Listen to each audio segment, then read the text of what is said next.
All were crowding around M. Bermutier, the judge, who was giving his opinion about the St. Cloud mystery. For a month, this inexplicable crime had been the talk of Paris. Nobody could make head or tail of it. M. Bermutier, standing with his back to the fireplace, was talking, citing the evidence, discussing the various theories, but arriving at no conclusion. Some women had risen in order to get nearer to him, and were standing with their eyes fastened on the clean-shaven face of the judge, who was saying such weighty things. They were shaking and trembling, moved by fear and curiosity, and by the eager and insatiable desire for the horrible which haunts the soul of every woman. One of them, paler than the others, said during a pause, "It's terrible. It verges on the supernatural. The truth will never be known." The judge turned to her. "True, madame. It is likely that the actual facts will never be discovered. As for the word supernatural, which you have just used, it has nothing to do with the matter. We are in the presence of very cleverly conceived and executed crime, so well enshrouded in mystery that we cannot disentangle it from the involved circumstances which surround it. But once I had to take charge of an affair in which the uncanny seemed to play a part. In fact, the case became so confused that it had to be given up." Several women exclaimed at once, "Oh, tell us about it." M. Bermutier smiled in a dignified manner, as a judge should, and went on. "Do not think, however, that I, for 1 minute, ascribed anything in the case to supernatural influences. I believe only in normal causes. But if instead of using the word supernatural to express what we do not understand, we were simply to make use of the word inexplicable, it would be much better. At any rate, in the affair of which I am about to tell you, it is especially the surrounding, preliminary circumstances which impressed me. Here are the facts. I was at that time a judge at Ajaccio, a little white city on the edge of a bay, which is surrounded by high mountains. The majority of the cases which came up before me concerned vendettas. There are some that are superb, dramatic, ferocious, heroic. We find they're the most beautiful causes for revenge,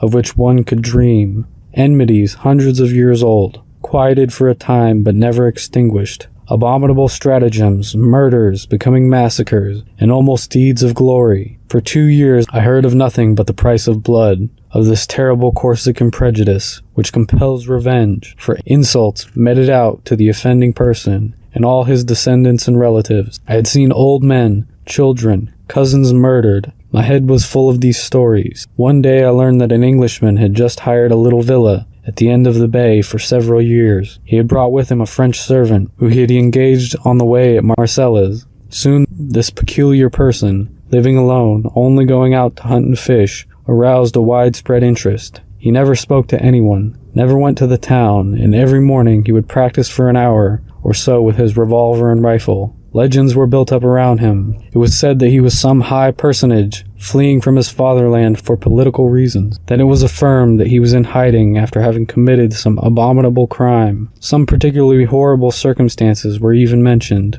In my judicial position, I thought it necessary to get some information about this man, but it was impossible to learn anything. He called himself Sir John Rowell. I therefore had to be satisfied with watching him as closely as I could, but I could see nothing suspicious about his actions. However, as rumors about him were growing and becoming more widespread, I decided to try to see this stranger myself, and I began to hunt regularly in the neighborhood of his grounds. For a long time I watched without finding an opportunity. At last it came to me in the shape of a partridge, which I shot and killed right in front of the Englishman. My dog fetched it for me, but taking the bird, I went at once to Sir John Rowell, and begging his pardon, asked him to accept it. He was a big man with red hair and beard, very tall, very broad, kind of calm and polite Hercules. He had nothing of the so-called British stiffness, and in a broad English accent he thanked me warmly for my attention. At the end of a month, we had 5 or 6 conversations. One night at last, as I was passing before his door, I saw him in the garden, seated astride a chair, smoking his pipe. I bowed and he invited me to come in and have a glass of beer. I needed no urging. He received me with the most punctilious English courtesy, sang the praises of France and of Corsica, and declared that he was quite in love with this country. Then with great caution and under the guise of a vivid interest, I asked him a few questions about his life and his plans. He answered without embarrassment, telling me that he had traveled a great deal in Africa, in the Indies, in America. He added, laughing, I had many adventures. Then I turned the conversation on hunting, and he gave me the most curious detail on hunting the hippopotamus, the tiger, the elephant, and even the gorilla. I said, "Are all these animals dangerous?" He smiled. "Oh no, man is the worst." And he laughed a good broad laugh, the wholesome laugh of a contented Englishman. "I have also frequently been man-hunting." Then he began to talk about weapons, and he invited me to come in and see different makes of guns. His parlor was draped in black silk embroidered in gold. Big yellow flowers, as brilliant as fire, were worked on the dark material. He said, "It is a Japanese material," but in the middle of the widest panel a strange thing attracted my attention. A black object stood out against a square of red velvet. I went up to it. It was a hand, a human hand, not the clean white hand of a skeleton, but a dried black hand with yellow nails, the muscles exposed and traces of old blood on the bones, which were cut off as clean as though it had been chopped off with an axe, near the middle of the forearm. Around the wrist, an enormous iron chain riveted and soldered to this unclean member, fastened it to the wall by a ring strong enough to hold an elephant in leash. I asked, "What is that?" The Englishman answered quietly, "This is my best enemy. It comes from America too. The bones were severed by a sword and the skin cut off with a sharp stone and dried in the sun for a week. I touched these human remains, which must have belonged to a giant. The uncommonly long fingers were attached by enormous tendons, which still had pieces of skin hanging to them in places. This hand was terrible to see. It made one think of some savage vengeance. I said this man must have been very strong. The Englishman answered quietly, "Yes, but I was stronger than he. I put on the chain to hold him." I thought that he was joking, I said. "The chain is useless now. The hand won't run away." Sir John Rowell answered seriously, "It always wants to go away. The chain is needed." I glanced at him quickly, questioning his face, and I asked myself, is he an insane man or a practical joker? But his face remained inscrutable, calm and friendly. I turned to other subject and admired his rifles. However, I noticed that he kept 3 loaded revolvers in the room, as though constantly in fear of some attack. I paid him several calls, then I did not go any more. People had become used to his presence. Everybody had lost interest in him. A whole year rolled by. One morning, toward the end of November, my servant awoke me and announced that Sir John Rowell had been murdered during the night. Half an hour later, I entered the Englishman's house, together with the police commissioner and the captain of the gendarmes. The servant, bewildered and in despair, was crying before the door. At first, I suspected this man, but he was innocent.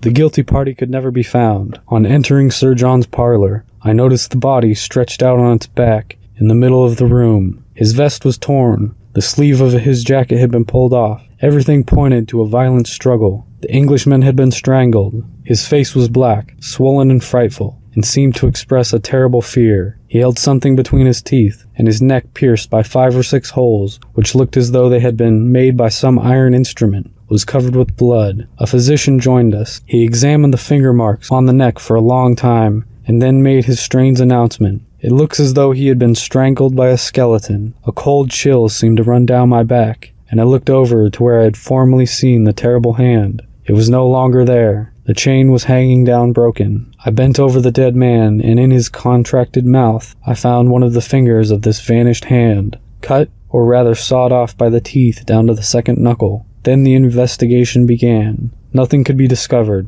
No door, window, or piece of furniture had been forced. The 2 watchdogs had not been aroused from their sleep. Here in a few words is the testimony of the servant. For a month his master had seemed excited. He had received many letters which he would immediately burn. Often in a fit of passion which approached madness, he had taken a switch and struck wildly at this dried hand riveted to the wall, which had disappeared. No one knows how. At the very hour of the crime, he would go to bed very late and carefully lock himself in. He always kept weapons within reach. Often at night he would talk loudly as though he were quarreling with someone. That night, somehow, he had made no noise, and it was only on going to open the window that the servant had found Sir John murdered. He suspected no one. I communicated that I knew of the dead man to the judges and the public officials. Throughout the whole island, a minute investigation was carried on. Nothing could be found out. One night, about 3 months after the crime, I had a terrible nightmare. I seemed to see the horrible hand running over my curtains and walls like an immense scorpion or spider. 3 times I awoke. 3 times I went to sleep again. 3 times I saw the hideous object galloping around my room and moving its fingers like legs. The following day the hand was brought me, found in the cemetery on the grave of Sir John Rowell, who had been buried there. We had been unable to find his family. The first finger was missing. Ladies, there is my story. I know nothing more. The woman deeply stirred. One of them exclaimed, "That is neither a climax nor explanation. We will be unable to sleep unless you give us your opinion of what had occurred." The judge smiled severely. "Oh, ladies, I shall certainly spoil your terrible dreams. I simply believe that the legitimate owner of the hand was not dead, but he came to get it with his remaining one. But I don't know how. It was a kind of vendetta. One of the women murdered. No, it can't be that." And the judge, still smiling, said, "Didn't I tell you that my explanation would not satisfy you?"